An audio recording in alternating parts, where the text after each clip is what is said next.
Hello, friends. I thought I would share a devotional with you today, again out of Why Revival Tarries by Leonard Ravenhill.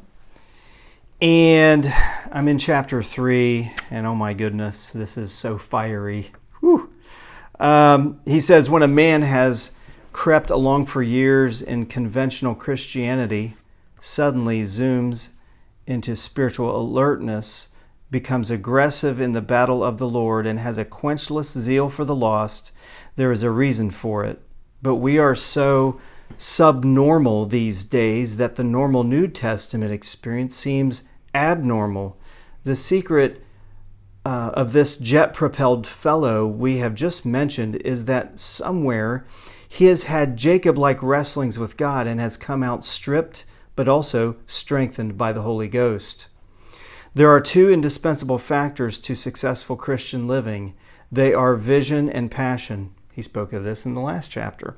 Men battle mountainous seas of human carnal criticism and storm the flinty heights of devilish opposition to plant the cross of Christ amidst the habitations of cruelty. Why? Because they have caught a vision and contracted a passion. Someone now warns us lest we become so heavenly minded that we are of no earthly use. Brother, this generation of believers is not, by and large, suffering from such a complex. The brutal, soul-shaking truth is that we are so earthly minded, we are of no heavenly use. Friend, if you were as good at soul cultivation as you are at developing your business, you would be a menace to the devil. But if you were as poor in business matters as you are in soul, you would be begging for bread. George Deacon drummed into my mind many years ago this fine bit of spiritual reasoning. A vision without a task makes a visionary. A task without a vision is drudgery. A vision with a task makes us a missionary. Well said. Isaiah had a vision when Uzziah died. Maybe there is some person in your way blotting out the full vision of the Lord. Spiritual expansion is expensive and at times excruciating. Are you prepared for vision at this top price demand, the loss of a friend or career? There are no reduced rates for revolution of soul. If you only want to be saved, sanctified, and satisfied, then the Lord's battle hath no need of thee. Isaiah had a vision in 3 dimensions. Note verses 1 to 9 in the 6th chapter of Isaiah. Verse 5, woe, W-O-E, a word of confession.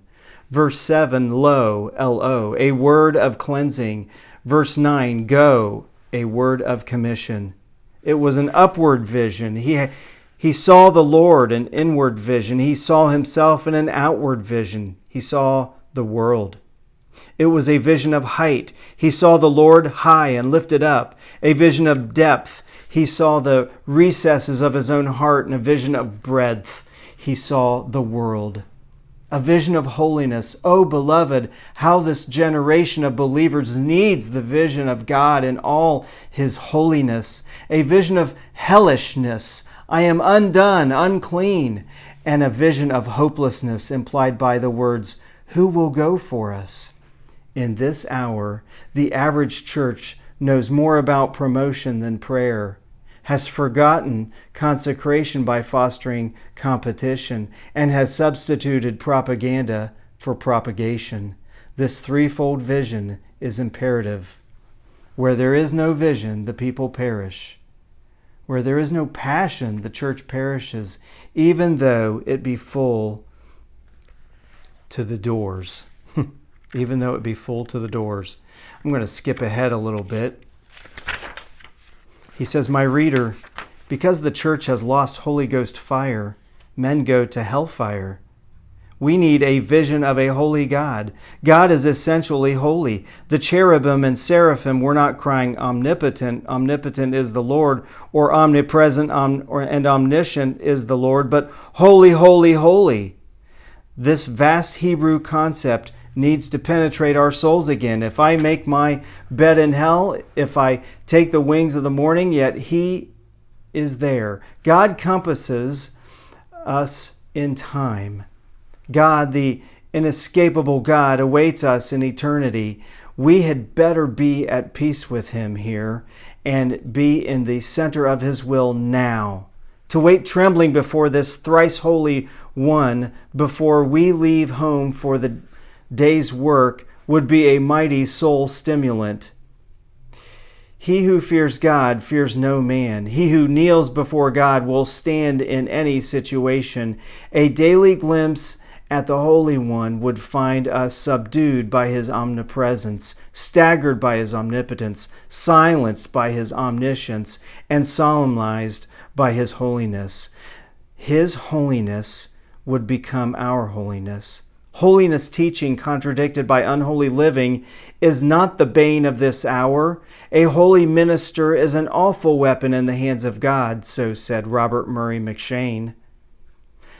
Before the experiences of this 6th chapter, Isaiah has a lot of woe for a lot of people. Now he sees himself and cries, "Woe is me!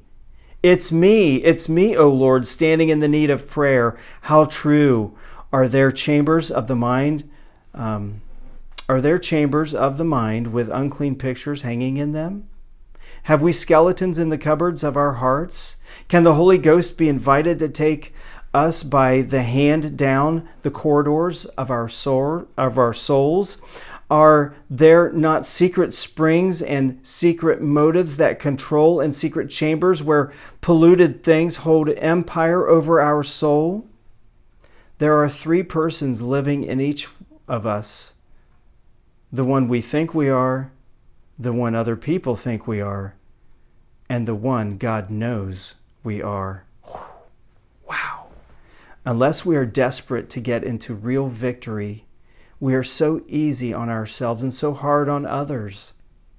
Self loves self. Though it was said of General Magella that by grace he loved all men except General Magella. Great possibility, but too often we hide ourselves from ourselves, lest the sight of ourselves should sicken ourselves. Wow. I got to read that again. But too often we hide ourselves from ourselves, lest the sight of ourselves should sicken ourselves. Let us invite the searching eye of God to locate this corrupted, spotted, stinking self in us. Let it be torn from us and crucified with him, that henceforth we no longer serve sin. It will not do to call sin by some other name, saying, "The other fellow has a devilish temper. Mine is just righteous indignation. She is touchy. My irritability is just a case of the nerves. He is covetous. I am expanding my business. He is stubborn. I have convictions. She is proud. I have superior tastes." There is cover up for anything if you want it that way. But the Spirit is neither but the Spirit will neither spare us nor cheat us if we will expose ourselves to his infallible scrutiny. Jesus said unto the blind man, "What wilt thou that I should do unto thee?" He said unto him, "Lord, that I might receive my sight." Let us too pray for sight, upward, inward, and outward. I'm going to stop there because I've been going on for over 8 minutes, and it's about the end of this chapter. But boy, does that give me a lot to think about and a lot to ponder as I think about how I long to look at others and where they have problems, and I'm not willing to go to the Lord and ask him, "Please search me, point out to me areas that I must correct." God bless you all. Have a great day.